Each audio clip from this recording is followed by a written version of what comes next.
Hello all, I'm Sai and you're watching The Book Dragon. Now, one of the most asked questions which I face every day is how I read, what is my process of reading. Many people say that I read a lot, but it's not true because I've seen loads of people who read a lot more and listen to a lot more.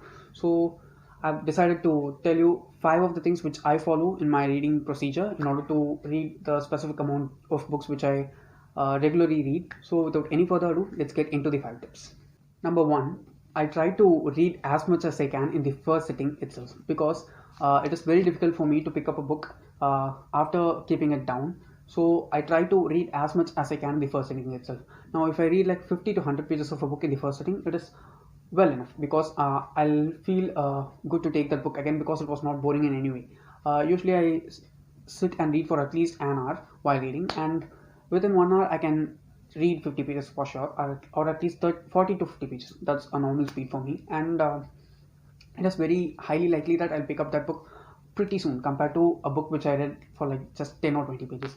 Now, one of the main examples which I have right now is this one, which is Summer Days and Summer Nights. I put this on my TBR for June, and my plan was to finish this in the first 2 weeks, which I did not end up doing. That was mainly because it was an easy read. It's just a collection of short stories, but the word count is so high. I didn't know this before taking the book, and I read like just a couple of the short stories first, and I just dropped the book. I kept it and thought that okay, we have two weeks time. We'll be able to finish this off very soon. But I didn't pick it up at all because I didn't even finish 50 pages. Okay, that was one of the main. That is one of the main driving factors for me. If I pick up a book, the first sitting must be a huge chunk of the book, or at least a considerably big chunk of the book, because it drives me more to read that book. The next thing is one which works for me a lot because I'm a person who reads like four or five books at the same time. They all go in a simultaneous way. It's not that I'm going to end them all at the same time because some of them are huge, some of them are small. I'm not sure when I'll be able to finish all those books. But I hugely respect you guys who are able to read like two or three books max at a time because I'm not a person of self control. Okay, my mind is like a monkey and it has to travel to four or five books and get confused and not be able to read at the same time.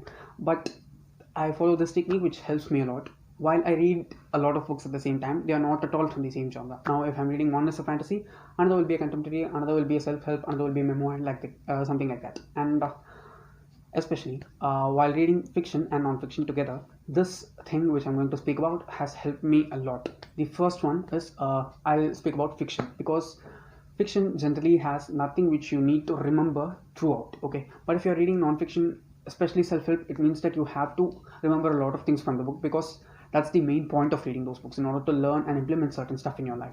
But when it comes to fiction, it's not like that. So what I do, if it's a story which I'm enjoying a lot, okay, I just make notes here and there of the story. And if I'm going to do a review of the book, I'm sure that I'm going to take a lot of notes because I need certain specific points from the points and scenes from the book which I have to discuss in the review, and it does help me a lot. I don't write all over my books. Okay, I'm not a person who's any way related to damaging books, even to this much. I just write down notes and sticky notes like this one. Okay, it's not even many sticky notes. I just use two or three max, and most of them are not even within the pages. I stick them in the front or the back pages because those are the pages which I'm not going to read at all, and they also help me keep a good track of the story. If I forget something happened, then I can just refer to those notes rather than reading the whole chunk again.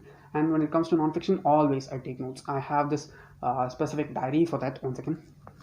Okay, I have this diary in which while I start reading non-fiction, I just write down the points. Okay, mostly I listen to non-fiction, so it is easier for me. If you're reading, then I suggest you to use a highlighter or a pencil or something like that and just underline or highlight certain points if you're not uh, how to say, if you're not offended by marking books. I'm not offended by marking books when it comes to non-fiction, but when it comes to fiction, no ways. I just write it down in this one, and it helps me a lot because there's no way we can remember everything when it comes to non-fiction, especially self-help, because there's a lot out there. So I just take down some important points, and it will be helpful for sure. Especially when it comes to recommendations and reviews, it is going to help me a lot more. The next step is one which I do the most, and it is something which I'm doing right now while speaking to you. It is that I speak about what I'm reading to others, and I let others know that I'm reading stuff because reading is actually a solitary activity, and there is No one's going to ask whether you've finished a book or not, and that might make you like not that much responsible in finishing a book.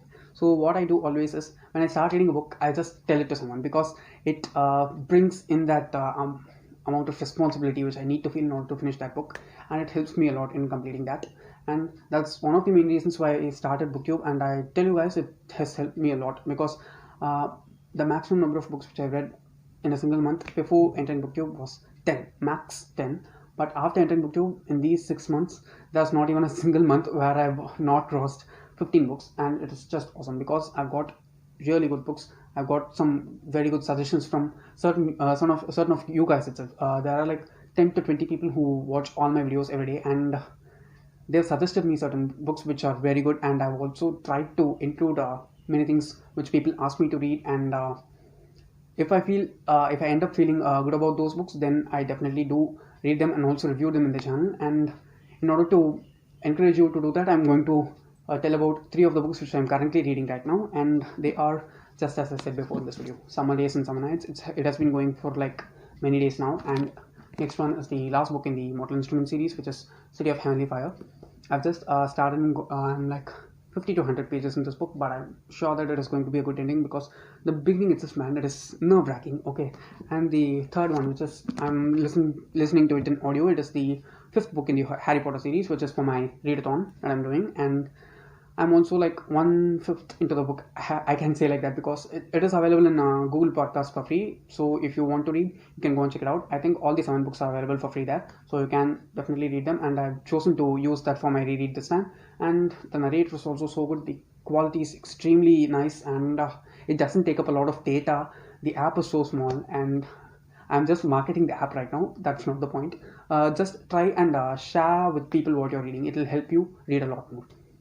The next thing which I follow is one of the healthiest thing which I've learned after coming into booktube, and it is DNFing, because it was something which I didn't believe at all before getting into booktube. And I've seen many booktubers not finishing books. DNF actually means do not finish or did not finish. I have DNF'd a lot of books. Okay, I don't DNF them permanently, I just DNF them temporarily. There are also books which I have picked up and read like a lot of, especially the Mortal Instrument series itself. I picked up the second book. I went through like 100 pages. It didn't mesh with me a lot, and I just DNF'd it temporarily. I left it for like 2 weeks and then picked it up, and I just read it within like a day or two.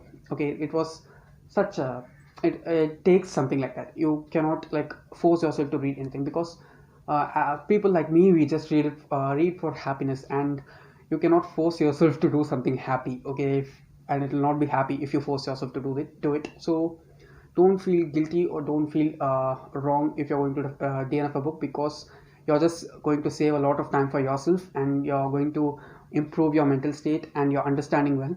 And also don't feel shy to share with people that you didn't finish a book, because it's not a crime. Okay, we book lovers in the community, we are so understanding people.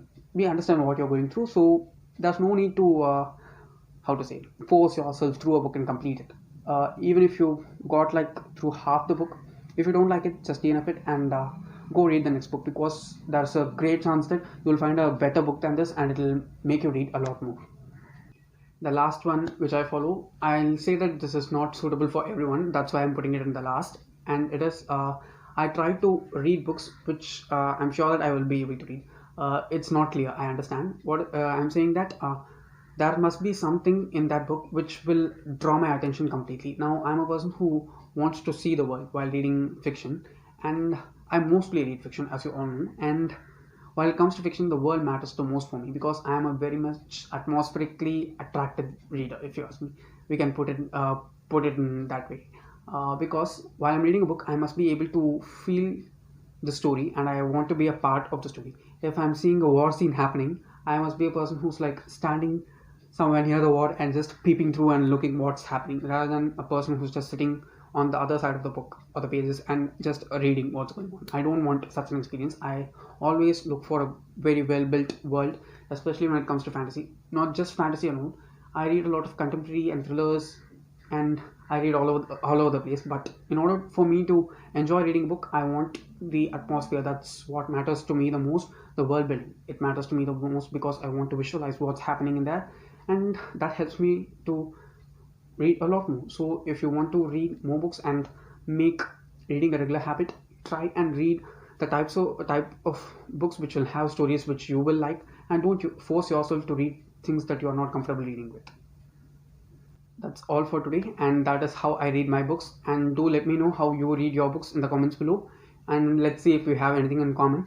If you liked this video, don't forget to give it a thumbs up and also share it to your friends. If you want to get more content from me, do subscribe to the channel. Thanks for watching and have a great rest of your day.